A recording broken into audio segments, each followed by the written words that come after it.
Não há como discutirmos o assunto da graça sem mexermos num ponto que é uma grande disputa de duas escolas teológicas bem divergentes, que diz respeito ao fato da graça ser resistível ou irresistível.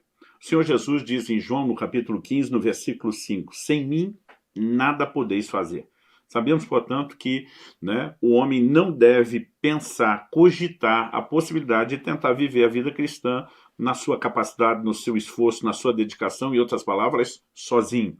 Não existe uma vida cristã praticada como um ato de unilateralidade humana. A pergunta, por outro lado, é: existe uma vida cristã determinada por um ato de unilateralidade divina, onde só Deus decide? Eu também não creio nisso. Porque o mesmo Jesus que diz, sem mim vocês não podem fazer nada, ele está dizendo, nós precisamos dele, mas ainda assim somos nós fazendo. Não significa ele fazendo e a gente não fazendo nada. A interação entre o homem e Deus, que é um elemento que nós vamos explorar melhor na próxima aula, é algo essencial, uma chave na vida cristã.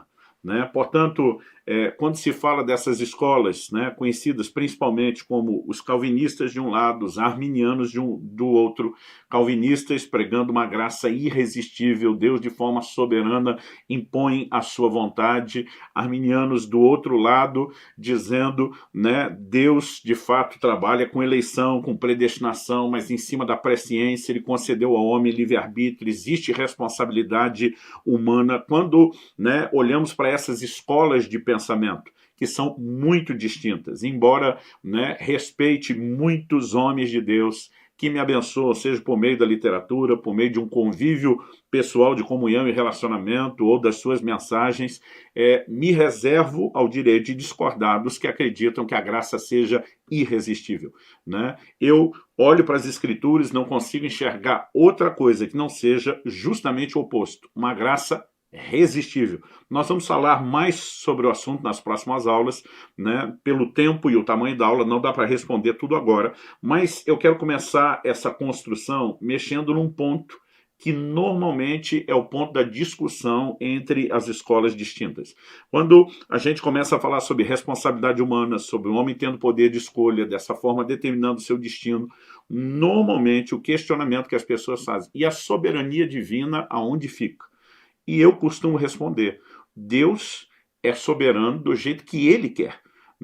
Se Deus decidiu dar ao homem, sua criatura, o direito de escolha, isso faz com que ele deixe de ser soberano de forma alguma. Deus é soberano nos seus próprios termos. Muitas vezes, quando nós vamos questionar um outro argumento que eu vou falar daqui a pouco, que os atributos de Deus não colidem.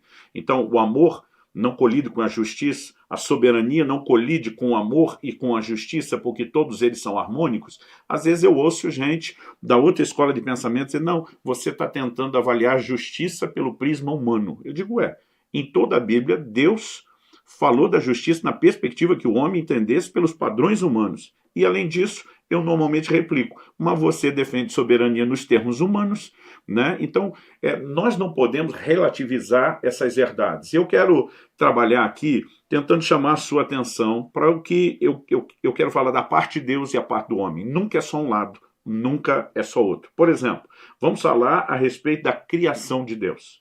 Em Gênesis, no capítulo 1, no versículo 26, nós vemos que Deus deu ao homem a autoridade para dominar sobre a sua criação. Pergunta, isso significa que Deus perdeu a autoridade sobre a terra? Claro que não. O Salmo 89:11 diz assim, falando a Deus, se dirigindo a Deus, teus são os céus e tu é a terra, o mundo e a sua plenitude. Agora, isso não nega o fato de que Deus deu ao homem a autoridade para gerenciar e administrar a terra. Olha, por exemplo, o Salmo 115:16, vou ler da Almeida Revista Atualizada. Os céus são os céus do Senhor, mas a terra deu a ele aos filhos dos homens. Deus continua sendo Senhor e dono, o homem continua tendo autoridade porque o dono decidiu entregar a ele, então ele terá domínio, e uma declaração não é necessariamente conflitante com a outra. Quando o texto sagrado revela que a terra foi dada aos filhos dos homens, isso não revoga a soberania de Deus sobre a terra, a autoridade, o poder de Deus sobre a criação. Aliás, quando nós lemos em Romanos 8, de 19 a 21, a Bíblia fala da criação hoje sofrendo as consequências do pecado, da queda do homem.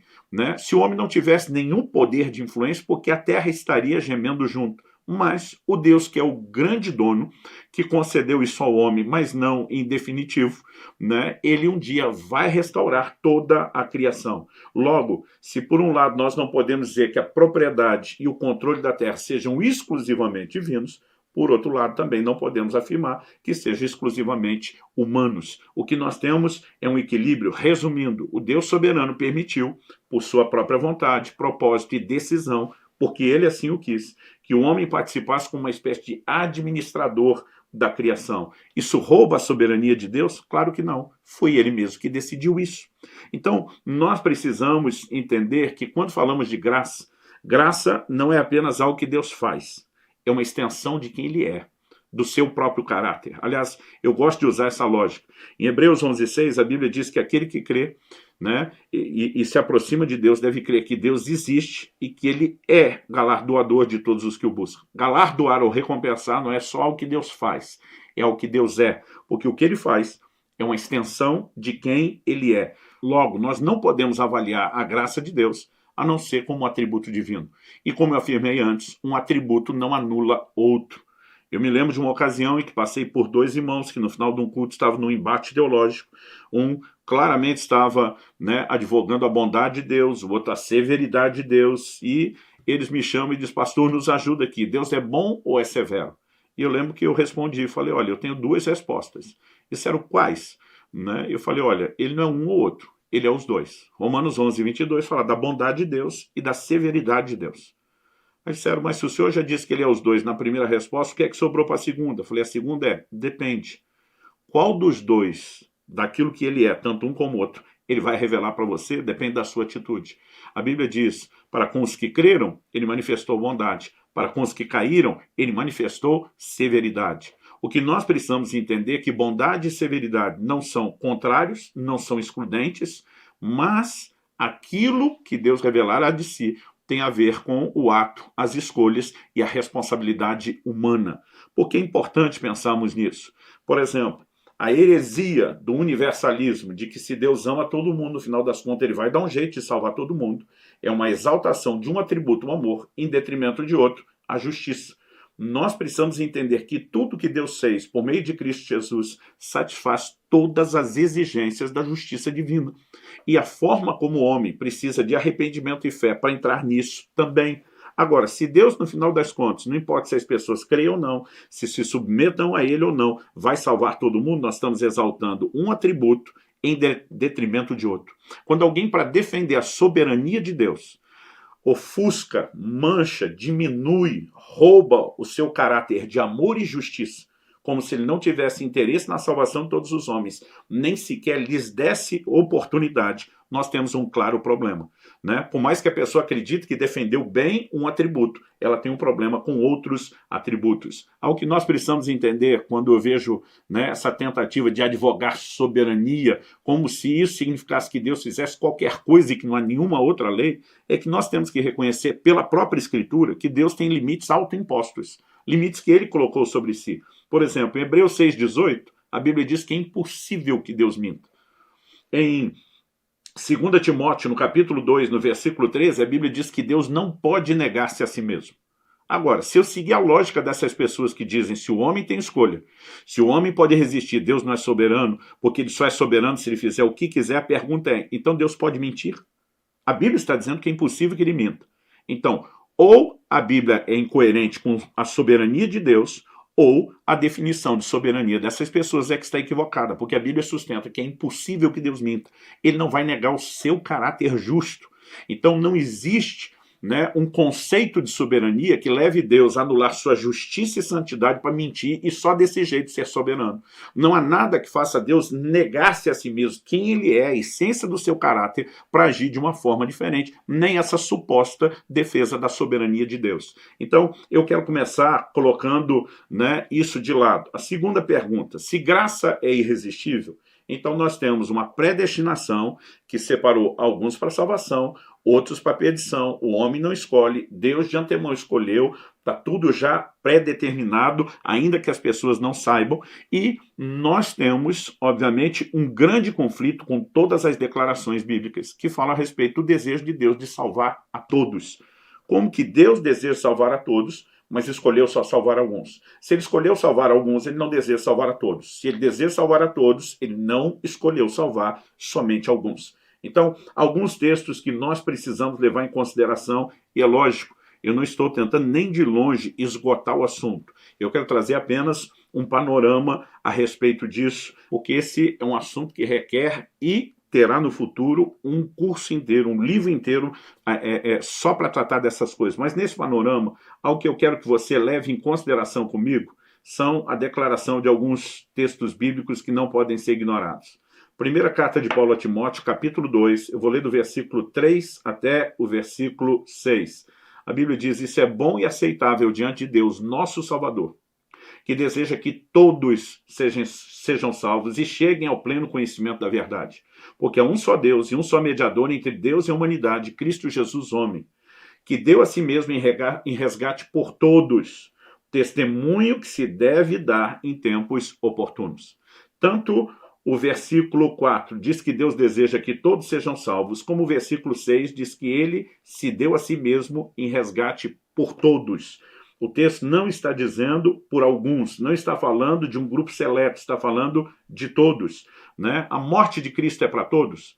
Os que falam de graça irresistível acreditam numa redenção, numa expiação que é limitada, né? Aqueles que entendem que a graça é resistível acreditam que há uma oferta de salvação a todos os homens, mas o homem decide aceitá-lo ou não. A pergunta é: a morte de Cristo é para todos ou é para alguns? Em Hebreus, no capítulo 2, dos versículos 8 a 10, nós lemos: todas as coisas sujeitaste debaixo dos seus pés.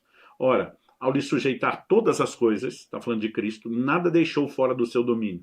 Nesse momento, porém, ainda não vemos todas as coisas a ele sujeitas.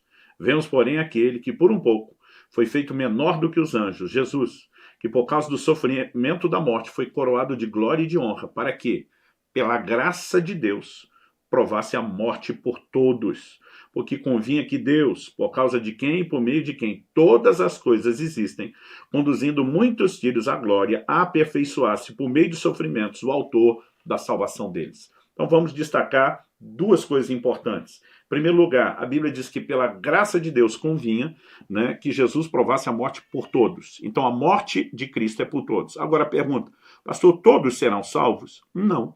Quando Paulo escreve e afirma que a fé não é de todos, não significa que Deus não a disponibilize para todos. Mas a Bíblia mostra que, no final das contas, nem todos aceitarão. Então essa é a razão pela qual, no versículo 10, a Bíblia diz que ele conduziria muitos filhos à glória, e não todos filhos à glória. Então uma coisa é a oferta de salvação pela morte de Jesus ser para todos os homens. A outra é o resultado final. Agora, acreditar porque só muitos e não todos serão conduzidos à glória porque Deus não quis os demais é uma grande contradição com todo o restante das Escrituras e das afirmações bíblicas. Por exemplo, em primeira carta de Paulo a Timóteo, no capítulo 4 e no versículo 10, o apóstolo faz a seguinte afirmação: pois é para esse fim que trabalhamos e nos esforçamos, porque temos posto a nossa esperança no Deus vivo, Salvador de todos, especialmente dos que creem. Quando ele diz Salvador de todos, a oferta é para todos. Mas quando diz especialmente dos que creem, ele diz, na verdade, essa oferta que é para todos só será desfrutada por aqueles que creem, né? Uma coisa é discutir se no final todos serão salvos. Outra é discutir se o desejo de Deus é salvar a todos. O apóstolo Pedro, né, tratando do assunto da segunda vinda de Cristo, ele diz em 2 de Pedro, no capítulo 3 e no versículo 9, o Senhor não retarda a sua promessa, ainda que alguns a julguem demorada. Pelo contrário, ele é paciente com vocês, não querendo que ninguém pereça, mas que todos cheguem ao arrependimento. Né? Eu não sei para você, mas essa frase de que ele não quer que ninguém pereça e que todos cheguem ao arrependimento é muito clara, é muito pontual para mim. Li em determinada ocasião um comentário de Charles Spurgeon, é considerado o príncipe dos pregadores, um camarada que me abençoa muito, né? Mas ele fez uma afirmação relativizando a palavra todos. Né? Então ele dizia assim, o mundo todo jaz no maligno. Todo mundo realmente jaz? Quase como quem diz, e nós estamos debaixo do poder do inimigo? É claro que não. Bom, hoje nós não estamos porque saímos. mas teoricamente todo mundo nasce debaixo do poder do inimigo. Mas ele pega um outro texto e diz, toda Jerusalém saiu a Cristo. Ele diz, foi todo mundo mesmo? Ou é só uma maneira de a Bíblia tentar dizer que era muita gente? E com isso ele relativizou completamente a palavra todos.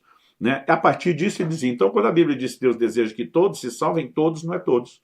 Agora, quando você se dirige a esse grupo que crê nisso e pergunta para eles, então quando a Bíblia diz que todos pecaram e destruídos estão da glória de Deus, o todos não é todos? Eles dizem, não, agora o todos é todos. Então quando convém, para defender a depravação total de toda a humanidade, todos é todos. Na hora que a mesma palavra é empregada para falar que a salvação é para todos, o todos já não é mais para todos. Então nós temos de fato um grande conflito, né? O que particularmente tem sido o norte da minha fé. As pessoas durante muito tempo me perguntavam, você é calvinista ou arminiano?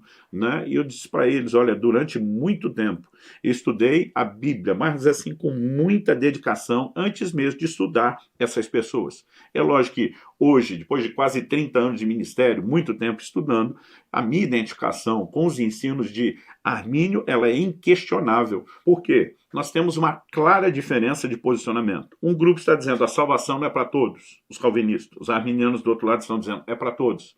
Ah, mas onde ficam então os textos que falam sobre eleição, sobre predestinação? Se predestinar e destinar de antemão, se eleição é escolher, então Deus não está escolhendo?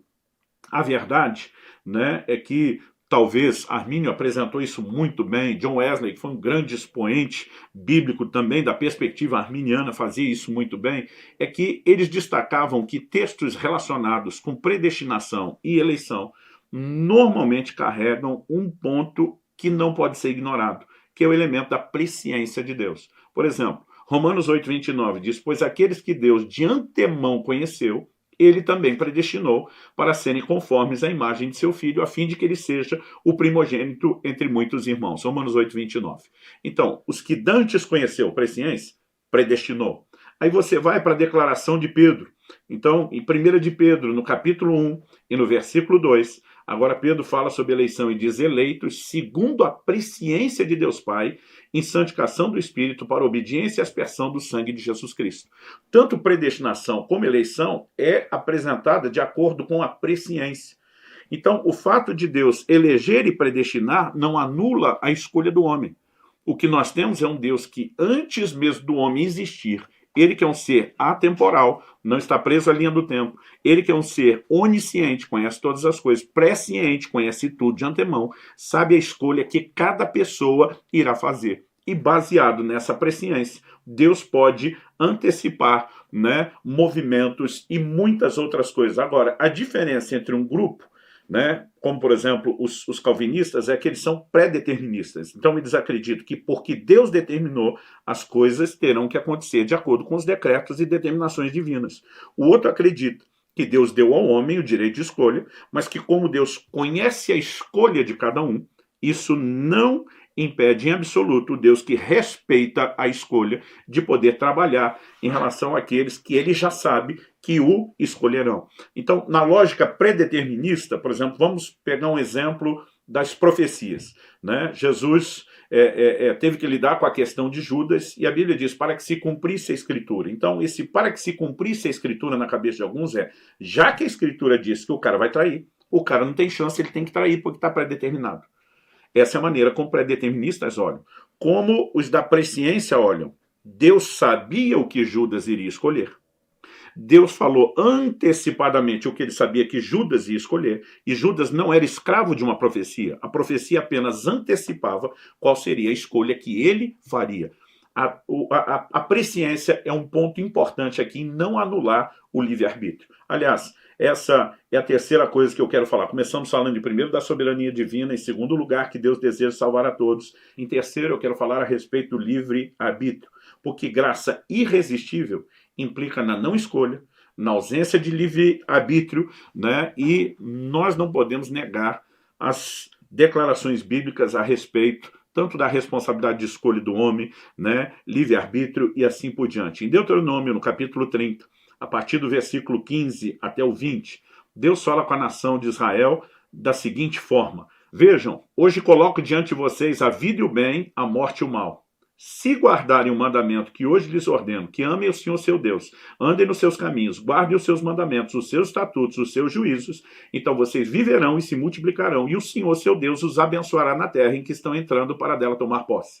Mas, se o coração de vocês se desviar e não quiserem ouvir, mas forem seduzidos e se inclinarem diante de outros deuses e os servirem, então hoje lhes declaro que certamente perecerão.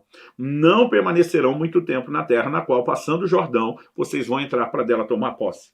Hoje tomo o céu e a terra por testemunhas contra vocês, de que lhes propus a vida e a morte, a bênção e a maldição. Escolham, pois, a vida, para que vivam vocês e os seus descendentes, amando o Senhor seu Deus, dando ouvidos à sua voz e apegando-se a ele, pois disso depende a vida e a longevidade de vocês. Escolham a vida, para que habitem na terra que o Senhor, sob juramento, prometeu dar aos pais de vocês, Abraão, Isaque e Jacó. Né? Então, assim como Deus está falando de alguém que não quer ouvir, ele está aconselhando a escolher de forma correta. Quando Josué, né, se levanta e diz em Josué 24:15, escolham hoje a quem vocês vão servir, eu e minha casa já fizemos a nossa escolha e serviremos ao Senhor, ele está falando a respeito de livre-arbítrio. Quando Jesus no Getsêmani está orando e diz, Pai, que seja feita não a minha, mas a sua vontade, o livro de Hebreus diz que ele, Jesus, nos dias da sua carne, está enfatizando a humanidade dele. Ele está orando, não seja feita a minha vontade como homem, e sim a sua vontade como Deus Pai.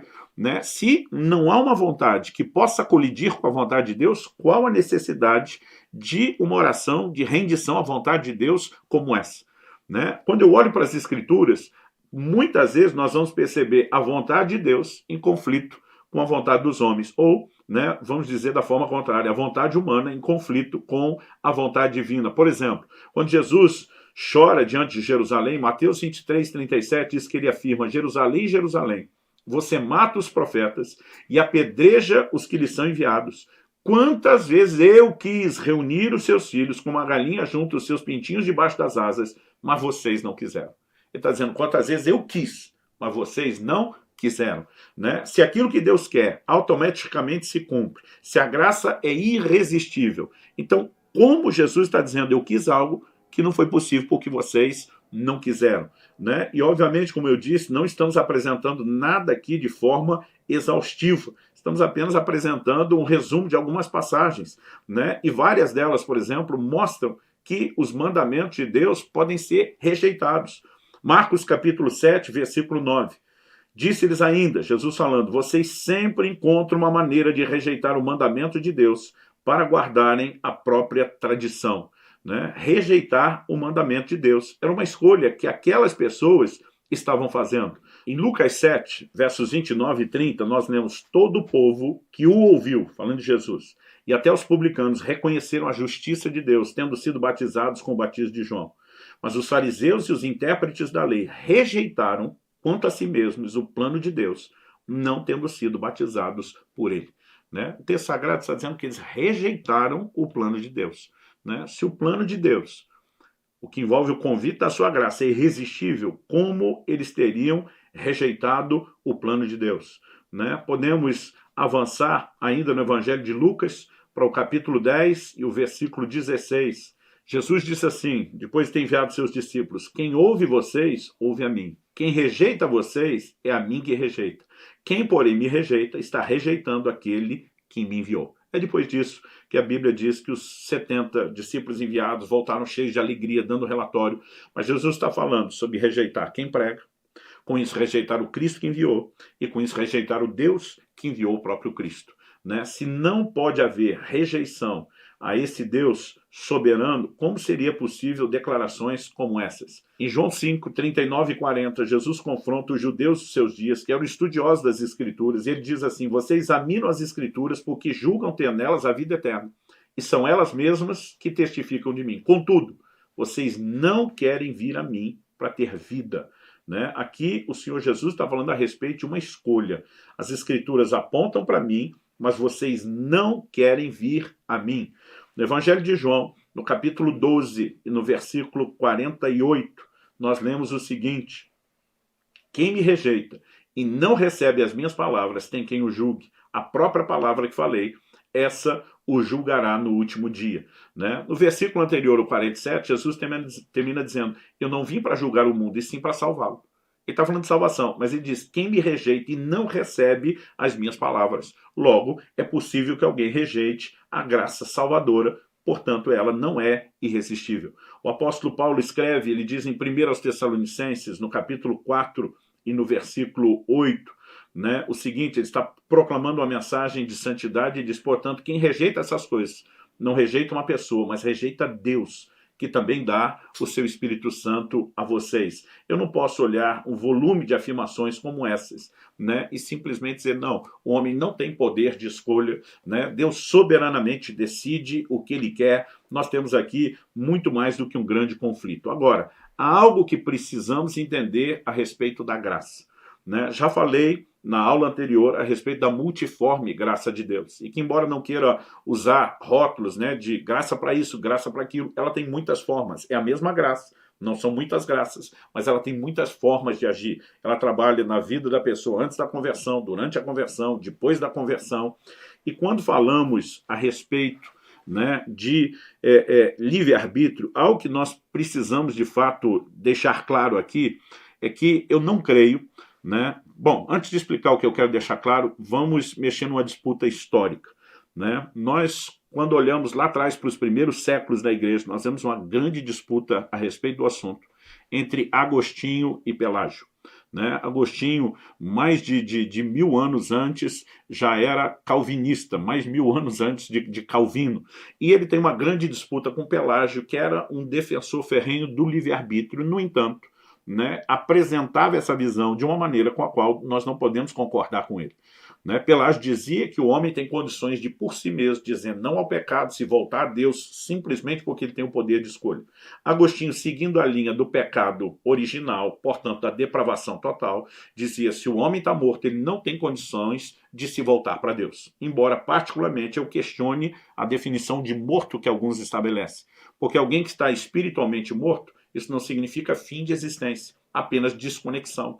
Por exemplo, uma pessoa espiritualmente morta está separada de Deus, mas ela pode ter experiências com demônios no nível do seu espírito, porque isso não fala de inatividade. Tá? Então, apesar desse conceito de que morto não é fim de existência, é desconectado, eu particularmente acredito que o primeiro movimento sempre é de Deus. Há muitos textos bíblicos que apontam nessa direção.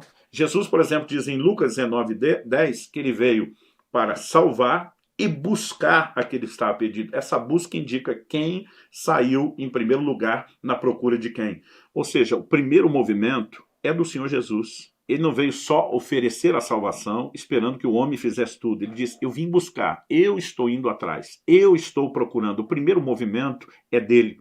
Agora, a diferença entre calvinistas e arminianos não é discussão de quem é o primeiro, de quem pertence, a quem pertence o primeiro movimento, como foi com Pelágio. Nós acreditamos que o primeiro movimento é de Deus. A diferença é que Deus faz esse movimento em prol de todos os homens e não de alguns. Né? Wesley talvez trabalhou de forma mais acurada esse conceito do que todos os outros, chamando isso de graça preveniente. Falava de uma graça que se manifestava antes. Agora, em João, no capítulo 6, no verso 4, Jesus diz, ninguém pode vir a mim se o Pai que me enviou não o atrair.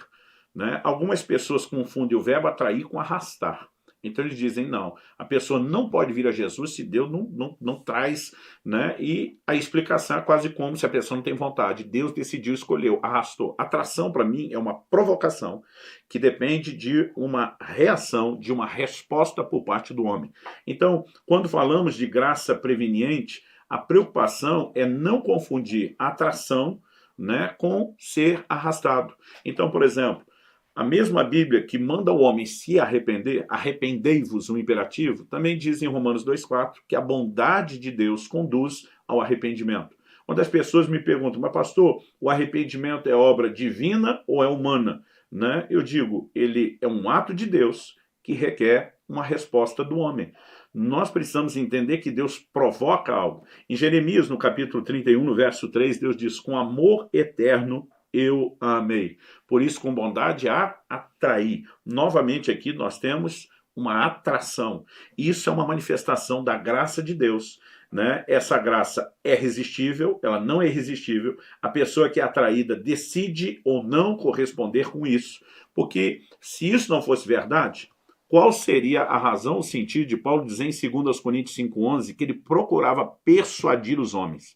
Se não depende de persuasão e unicamente da escolha de Deus, o evangelho seria apenas o convite a quem está chamado. Essa persuasão, ela trabalha na mente, ela trabalha a escolha e ela trabalha a vontade, né? Aliás, Paulo declarou que os homens são responsáveis tanto pelos seus atos, como também pelas suas escolhas, e que serão julgados de forma justa por aquele que não faz acepção de pessoas. E ele falou tudo isso logo depois de dizer em Romanos 2,4 que a bondade de Deus conduz ao arrependimento. No verso 5 ele diz: mas, por ser teimoso e ter um coração impenitente, você acumula contra si mesmo ira para o dia da ira e da revelação do justo juízo de Deus, que retribuirá a cada um segundo as suas obras. A vida eterna, aos que perseverando em fazer o bem procuram glória, honra e incorruptibilidade, mas ira e indignação para os egoístas, que desobedecem à verdade e obedecem à injustiça. Olha o que ele está dizendo. A bondade de Deus leva ao arrependimento. Ele diz, mas por você ser teimoso, ter um coração impenitente? Então, peraí, a bondade conduz, mas não arrasta. Alguém mesmo diante da bondade de Deus oferecendo, né, recursos para o arrependimento, pode simplesmente ser teimoso e impenitente, significa alguém que não se arrepende. Aqui o texto também fala de pessoas que estão acumulando ira para si por conta das suas escolhas e do seu comportamento. E que o Deus que vai julgar essas pessoas, né, olha, eu parei no versículo 8, vou continuar agora no versículo 9.